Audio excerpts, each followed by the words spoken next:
Hello दोस्तों, आपका स्वागत है आपके अपने यूट्यूब चैनल संजय ज्ञान एकेडमी में। तो हमारी कक्षा 10 की क्लास चल रही थी और हम आप लोगों को कक्षा 10 का मैथ का सॉल्व पेपर हल करा रहे थे।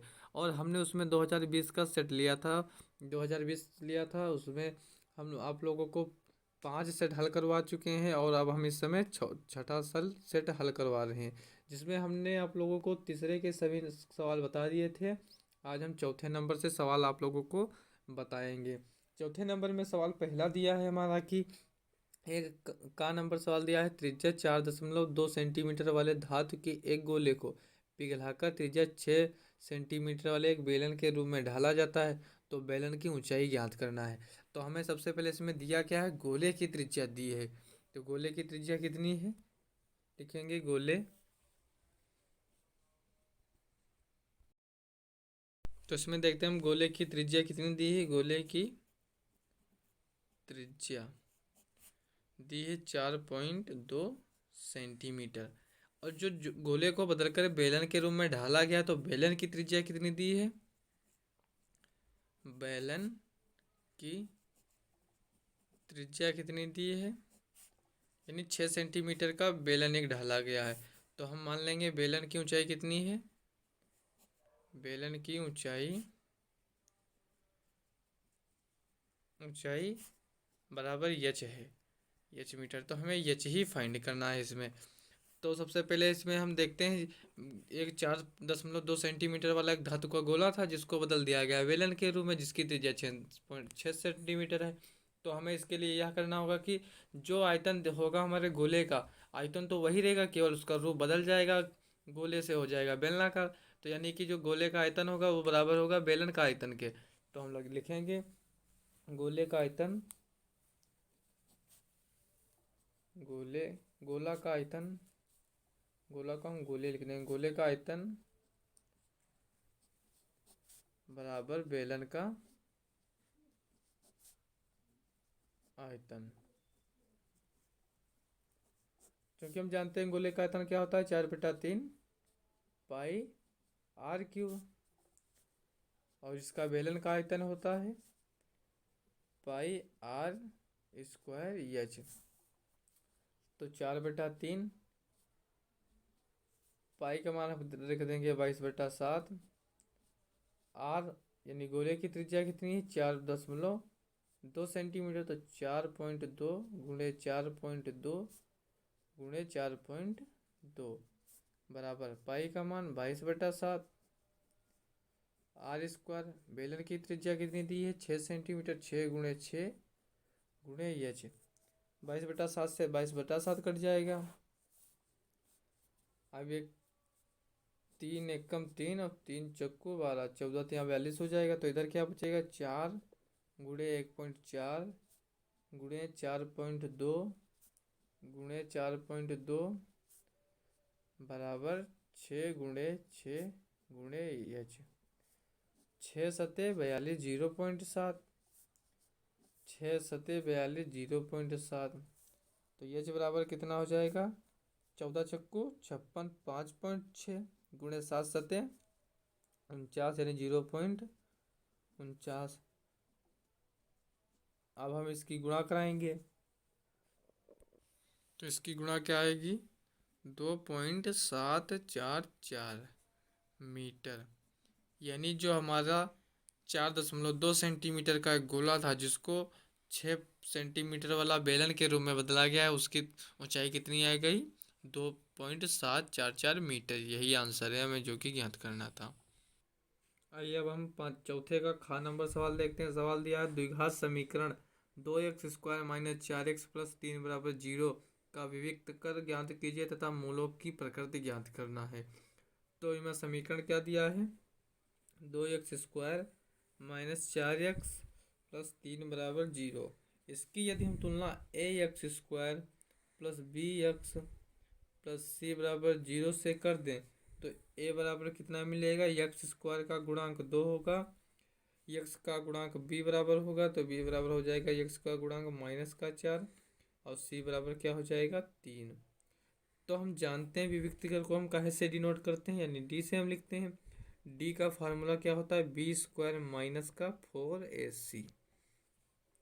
तो हमें डी ज्ञात करना है पहले। तो बी कितना है, 2 है। बी बराबर है -4 का स्क्वायर -4। ए कितना है, 2 है। और सी कितना है, 3 है।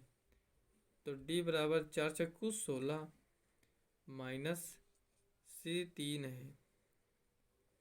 4×2 8 त्रिक 24। तो डी बराबर कितना आ जाएगा, 16 - 24 -8। यानी डी इज लेस देन 0। यानी जो जीरो से क्या छोटा है, डी का मान जीरो से छोटा है। तो जो मूलों की प्रकृति होगी, यहाँ पर डी हमें यह बता रहा है कि कोई भी मूल वास्तविक नहीं है। सभी मूलों का मान क्या है, काल्पनिक है।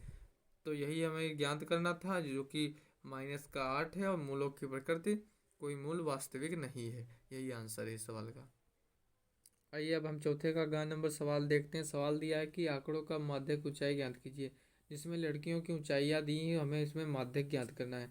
दी है 140 से कम में लड़कियों की संख्या कितनी है, 4 है। 145 से कम में लड़कियों की संख्या 11 है। 150 से कम में लड़कियों की संख्या 29 है। 155 से कम में लड़कियों की संख्या 40 है। 160 से कम में लड़कियों की संख्या 46 है। 165 से कम में लड़कियों की संख्या 51 है। हमें इसमें माध्यक ज्ञात करना है। तो माध्यक ज्ञात करने के लिए सबसे पहले हम इन आंकड़ों को वर्गीकृत करते हैं। तो वर्गीकृत करने के लिए इसमें हम देखते हैं प्रत्येक में 5 5 का अंतर है। यानी 140 से पहले हम लेंगे 135 से तक लेकर चलेंगे। तो यानी इसमें लिखेंगे वर्ग अंतराल। यह हम वर्ग अंतराल बनाने जा रहे हैं। तो वर्ग अंतराल क्या हो जाएगा, 135 से लेकर 140 तक। 140 से 145, 145 से 150, 150 से 155, 155 से 160, 160 से 165। अब इसमें हम निकालेंगे एफ, बारंबारता। तो हम देखते हैं इसमें दिया है 140 से कम लड़कियों की संख्या कितनी है, 4 है। यानी 135 से लेकर 140 तक जितनी भी लड़कियां होंगी वो कितनी होंगी, 4 होंगी। अब इसमें कह रहा है 145 से कम 11 है। यानी कि 140 और 145 और 135 से लगाकर 145 तक की लड़कियां कितनी है, 11 है। लेकिन 135 से 140 के बीच 4 हैं। तो यानी कि इसमें कितनी बचेंगी, 11 - 4 यानी 7 लड़कियां बचेंगी। इसी प्रकार इसमें दिया है कि 145 से कम लड़कियों की संख्या कितनी है, 11 है। तो इसमें देखते हैं 145 से कम कितनी लड़कियां बची। तो 145 से यहाँ तक 135 तक की लड़कियां होंगी, तो 7 4 11 हो जाएंगी। अब इसमें कह रहा है 150 से कम है 29। तो यानी 145 से 150 के बीच में कितनी संख्या हो जाएंगी, 11 - 29 यानी हो जाएंगी 18। अब इसमें हम देखते हैं 150 से कितना कह रहा है, 29। तो देखते हैं 7 4 11 और 11 और 8 18। 11 18 कितने हो जाएंगे, 29। ये भी सही हो गया। अब इसमें कह रहा है 155 से बीच में कितनी संख्या है, 40 है। तो 40 - 29 कितना हो जाएगा, 40 - 29 हो जाएगा 11। अब इसमें देखते हैं गिनती कर कर हम। तो 7 4 40 - 29 11 ही होगा। 7 4 11 और 1 12 8 20 का 0 1 1 2 और 2 4 यानी 40 इसमें भी हो गई। अब इसमें कह रहा है 160 से कम की संख्याओं की लड़कियों की संख्या कितनी है, 46 है। तो 46 - 40 यानी कि प्रत्येक वर्ग अंतराल में उससे पहले वाले वर्ग अंतराल की जो ये लड़कियों की संख्या दी है माइनस करना है हमें। तो इसमें 146 में से 40 जाएगा, 6 बचेगा।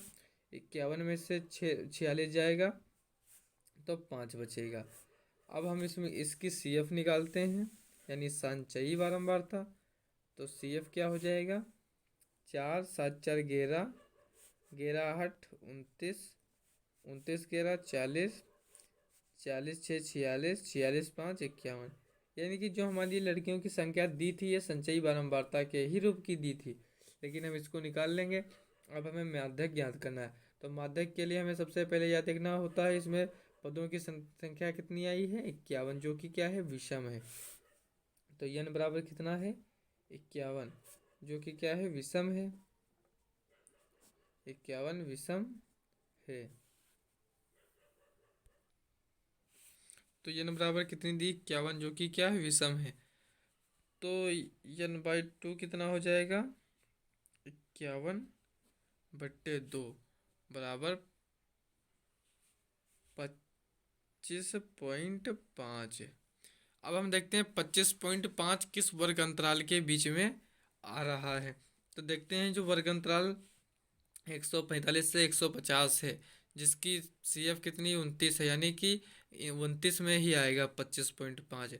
तो हमारी जो यहाँ पर यफ हो जाएगी, कितनी हो जाएगी, उसी वर्ग अंतराल की बारंबारता यानी 18 हो जाएगी। हमने 18 लिख लिया। और CF क्या होती है, जो हमने माध्यक वर्ग चुना है उससे पहले वाले वर्ग की संचयी बारंबारता यानी कि 11। तो ये हो जाएगा 11। और ये चीज कितनी हो जाएगी, इसमें ये चीज अंतर कितना है प्रत्येक वर्ग अंतराल में, 5 5 है। तो 5 अंतर हो जाएगा। और हम देखते हैं इसमें यल यल कितनी है, माध्यक वर्ग की निम्न सीमा 145 है। अब हम सब मान निकाल लिया है, अब हम फार्मूला रखेंगे माध्यक का। तो माध्यक बराबर क्या होता है, L + n/2 - CF/F × H। तो L कितना है, 145 है, प्लस n/2 कितना है, 25.5 है, माइनस CF कितना है, 11 है, बटे F कितना है, 18, इंटू H कितना है, 5 है। अब इसको हम हल करेंगे तो ये क्या हो जाएगा, 145 प्लस 15.25 माइनस 11 कितना हो जाएगा, 25 माइनस 11 हो जाएगा 14, यानी कि 14.5 हो जाएगा इस घटाना, यानी कि 4 1 5 और 1 1 2 बटे 18 गुणे 5। अब ये हो जाएगा 145 प्लस 5 5 25, 5 चक्कू 20 2 22, 5 एकम 5 2 7 बटे 18, 18 चौक 72, पॉइंट लगाया, 0 बढ़ाया, ये हो जाएगा, इधर 18 चौक 72 हुआ, 18 दूनी 36, 4.2 हो जाएगा लगभग। तो इधर आंसर क्या हो जाएगा, 145 प्लस 4.2 बराबर 149.2। तो हमारा जो माध्यक निकला, तो माध्यक बराबर 149.2, यही हमें इसमें ज्ञात करना था, जो कि आंसर है। आइए अब हम देखते हैं पांचवें का नंबर सवाल दिया है कि त्रिकोणमिति का सवाल है। सिद्ध कीजिए कि sine A upon 1 + cos a plus 1 + cos a बटे 1 बटे साइन ए बराबर सिद्ध करना है 2 कोसेक ए। तो इसमें दिया क्या है, हमारा LHS दिया है, हमारा साइन ए बटे 1 + cos a plus 1 + cos a बटे साइन ए। हमें सिद्ध करना है इसको 2 कोसेक ए के बराबर। तो हम इसी से सिद्ध करेंगे। तो हम इसकी क्रॉस मल्टीपल गुणा कराएंगे, तो इस साइन ए इंटू साइन ए क्या हो जाएगा, sine square A plus 1 + cos a into 1 + cos a क्या हो जाएगा, 1 + cos a का होल स्क्वायर बटे sign A into 1 + cos a। अब इसको हम हल करते हैं, ये हो जाएगा साइन स्क्वायर ऐसे ही रहेगा, प्लस 1 + cos a का होल स्क्वायर क्या हो जाएगा, 1 + cos square A plus 2 cos a बटे साइन ए 1 + cos a। ये हो जाएगा sine square A plus cos square A. +1 + 2 cos A बटे sin A 1 + cos A। हम जानते हैं साइन स्क्वायर ए प्लस कॉस स्क्वायर ए बराबर क्या होता है, 1। तो यहाँ पर हो जाएगा 1 और ये 1 क्या हो जाएगा, 2 + 2 cos ए बटे साइन ए 1 + cos ए। इसमें से हम 2 ले लेंगे कॉमन, तो अंदर क्या बचेगा, 1 + cos ए बटे साइन ए 1 + cos ए। ये 1 + cos ए से 1 + cos ए क्या हो जाएगा, कैंसिल हो जाएगा। तो बचेगा क्या हमारे पास, 2 बटे साइन ए।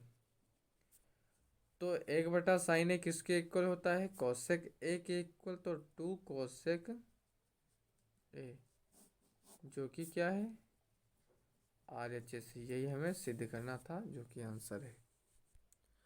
इसमें पांचवें का खा नंबर सवाल देखते हैं। हम दिया है 2 घनों जिनमें प्रत्येक का धारिता आयतन 64 सेंटीमीटर क्यूब है, तो दोनों फलकों को मिलाकर बने घनाभ का पृष्ठीय क्षेत्रफल हमें ज्ञात करना है। यानी कि घन हमारे पास 2 थे जिनको एक दूसरे में सटाकर रख दिया गया, जो आकार किसका ले लिए, घनाभ का। उसका हमें ज्ञात करना है आयतन। तो पहले हम ज्ञात करते हैं इसमें घन की भुजा कितनी दी थी। तो घन का आयतन क्या होता है, घन आयतन बराबर होता है A³। यहाँ पर घन का आयतन लिख लेना कि घन आयतन यानी A³ होता है। तो A³ बराबर कितना दिया है, 64। तो A³ बराबर 4 का क्यूब। जब तुलना करेंगे घातों की तो A बराबर क्या आ जाएगा, 4। यानी भुजा घन की कितनी हो गई, 4 सेंटीमीटर। 4 सेंटीमीटर। अब इसमें चित्र थोड़ा समझा देते हैं आप लोगों को। ये मान लिया हमने 4 सेंटीमीटर का कोई घन था, जो कि इस प्रकार का होगा।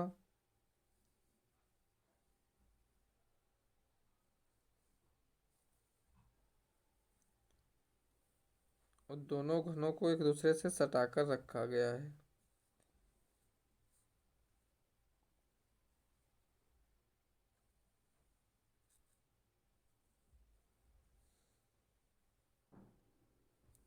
इन दोनों घनों को एक दूसरे से सटाकर रख दिया गया है, तो इनकी लंबाइयों में कुछ परिवर्तन हो जाएगा।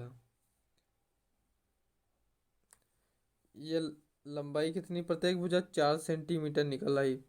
ये भी 4 है, ये भी 4 है, और यह भी 4 है, और यह भी 4 है। तो इसमें हम देखते हैं जो लंबाई घनाभ बनने पर कितनी हो गई, 4 + 4 यानी 8 हो गई। तो यल कितनी हो गई हमारी, 8 सेंटीमीटर। लेकिन जो चौड़ाई थी, ये वाली चौड़ाई जो थी वो 4 ही सेंटीमीटर रही, और ऊंचाई भी कितनी रही, यानी एच भी कितनी, 4 सेंटीमीटर रही। तो हमें अब ज्ञात क्या करना है, घनाभ जो ये बन गया है पूरा, ये घनाभ का पृष्ठीय क्षेत्रफल ज्ञात करना है। तो हम पृष्ठीय क्षेत्रफल ज्ञात करेंगे।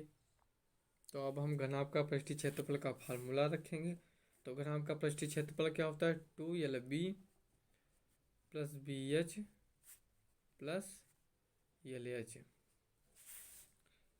तो 2LB यानी यल कितना है, 8, B कितना है, 4, प्लस B कितना है, 4, एच भी 4 है, प्लस यल कितना है, 8, और एच कितना है, 4 है।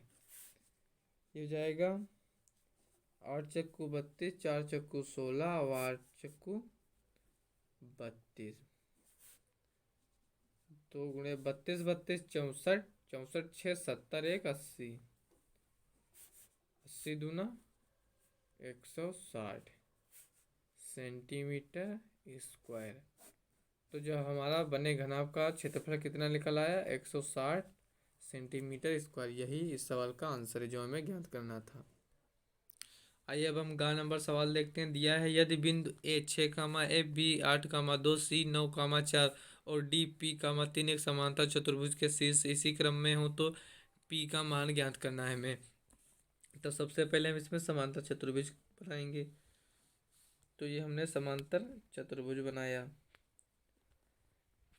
जो कि ए बी सी डी समांतर चतुर्भुज है। ए के निर्देशांक 6,1 हैं, बी के निर्देशांक 8,2 हैं, सी के निर्देशांक 9,4 हैं और डी के निर्देशांक P,3 हैं। और इसके विकर्ण क्या हो जाएंगे, बी डी और ए सी। तो हमें P का मान ज्ञात करना है, तो लिखेंगे हम जानते हैं कि समांतर चतुर्भुज के विकर्ण एक दूसरे को समद्विभाजित करते हैं।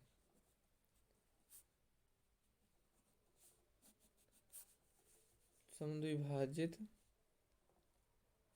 करते हैं यानी कि ये इसके इक्वल होगा और ये इसके इक्वल होगा। तो जब समद्विभाजित करते हैं तो इनका मध्य बिंदु और इस विकर्ण का मध्य बिंदु एक ही होगा। तो मध्य बिंदु के निर्देशांक से क्या हो जाएगा, AC का मध्य बिंदु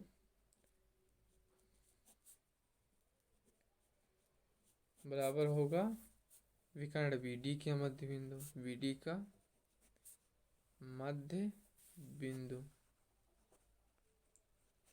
तो हम विकर्ण AC के लिए जब चलेंगे तो AC में x1 x2 क्या है, फार्मूला वही रहेगा, मध्य बिंदु के निर्देशांक x1 + x2 by 2 comma y1 + y2 by 2, यही मध्य बिंदु के निर्देशांक का फार्मूला होता है। तो AC के लिए जब चलेंगे तो x1 क्या है, 6 है, x2 कितना है, 9 है। तो 6 + 9 बाई 2 कामा 4, 4 + 1 बाई 2 बराबर होगा। BD पर हम जब चलेंगे तो B 8 + P बट्टे 2 कामा 2 + 3 बट्टे 2। अब ये जो मध्य बिंदु के निर्देशांक होंगे ये x और y के रूप में है, इधर भी x और y के रूप में है। तो x x के इक्वल होगा, y y के इक्वल होगा। तो x के इक्वल क्या है, 9 6 15 बट्टे 2 बराबर 8 + P बट्टे 2, 2 से 2 कैंसिल, तो P बराबर 15 माइनस बराबर किस तरफ आएगा 8, तो माइनस में हो जाएगा। तो P बराबर क्या हो जाएगा 7, यानी जो हमें P का मान ज्ञात करना था वो 7 आया है, यही हमें ज्ञात करना था।